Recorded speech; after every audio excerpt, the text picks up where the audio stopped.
In going to Cavite, the vehicle I start to use is van, but I didn't record it due to full capacity. And the second is jeep, to go in the barangay of my team Second West, Tagaytay. And the last vehicle I use is tricycle, to go in the Nurture Pharmacy Village.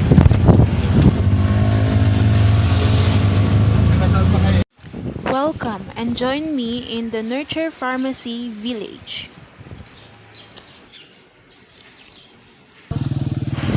In this conversation with the officer of Nurture Pharmacy is saying that the hotel is reconstruct. Hence, the only available that I can document is their Amedia farm.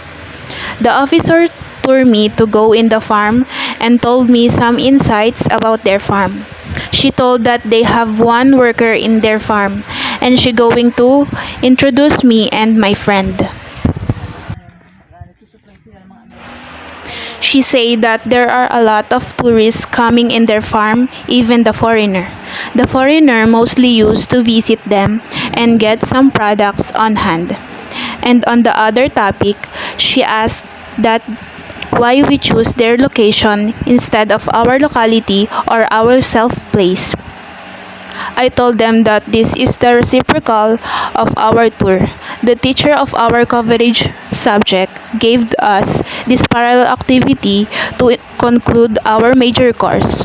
Hence, I also told that it's in individual activity and it should none of the same destination we chosen. Si Mike Robo. So, ito yung Amadeo Nurture Pharmacy. Ito na po yun?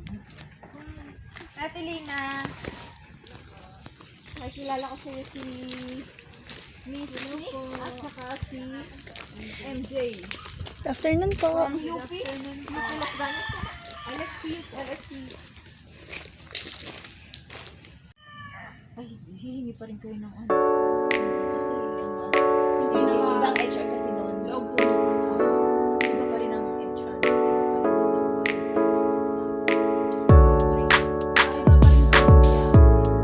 Ito iba pa rin. Malala ko ba yun?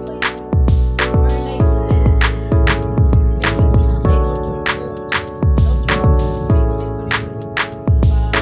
Meron din yan ginagawang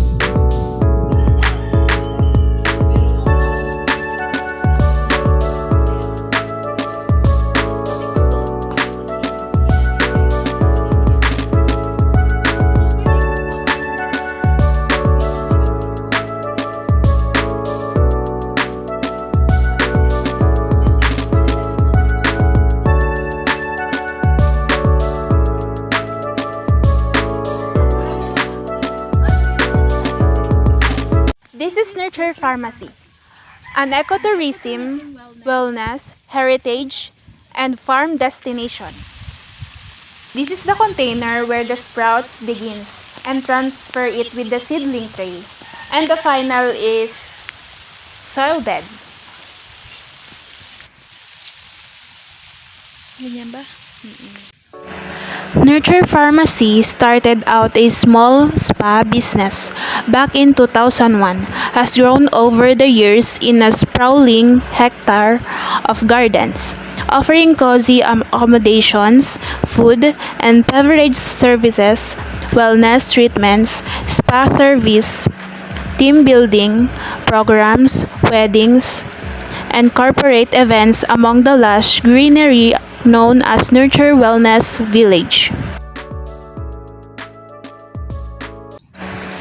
Do you contribute to the preservation of resources which your company uses?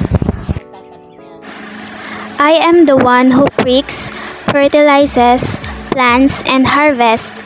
Then they deliver to the warehouse. It's like I'm in overall because I'm the only gardener here.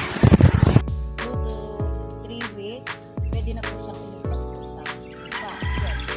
Saka yung kami nag-ilipat talaga ng so yan, pag after 45 days, pwede na po silang dasipan, pwede na i-harvest. Para mapakinabangan po ng company. Ito po yung anong mga hakbang What conservation or reduction measures are you undertaking for water, waste, and energy. Tulad po naman sa As for water, when it's sunny, especially now that it's dry, I water more than I used to. But when it's rain like this, I don't worry about the crops. As for the waste such as those rejected, we included them in fertilization. As far as electricity is concerned, there is no problem as we have a solar system provided here. yun po ang aming fertilizer. Kumbaga i-compost po. Pagka po sila ibulok na yan, iaahon namin, sasalaan namin.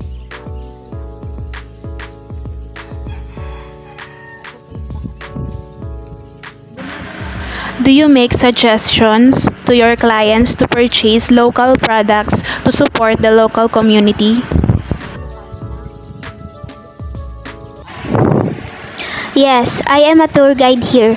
When people come here, I tell and suggest to them that this is what they should buy. Because when you buy such plants or fruits at the market, when they are beautiful in color and big, they are fresh. But the truth is that they are just a lot of fertilizer and insecticide. Sometimes I let them taste the crops that they are also harvesting. So I suggest them to just buy here. It's fresher and definitely safe. Naalam sa kanila na ganito ang kanilang bilhin, na ito ang kanilang bilhin, yung product din namin. Press na po talagang sila i-safety pa. Talaga po. Lagi po talagang tuloy ako magtutorya na ibibigay ko. Tsaka tinatitikman ko na rin po talaga. Kukuha ako at tikman nyo. Di ba? Parang, siyempre, parang mas wala po talaga sila magiging pangamba. Kakausap ko sa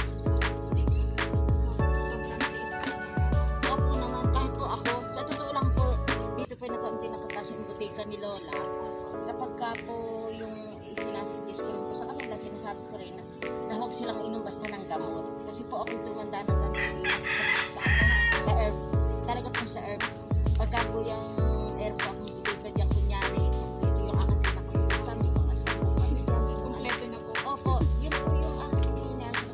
Yung benefit din po yung parang makakapit. Opo, yun talaga. Saka po mga anak ko, ang mga anak ko po awa ng Panginoon, pati po ako, hindi pa kami nakakapunta sa labi ng hospital. Talaga at wag naman. Talaga pong sila ay pag-isakitan dyan. Ako, wala ako altamisa sa bulo. Okay, mas safe po yun. Wala pa kayo alala kung nakakasakit sa bato. Hindi po pananim po yun.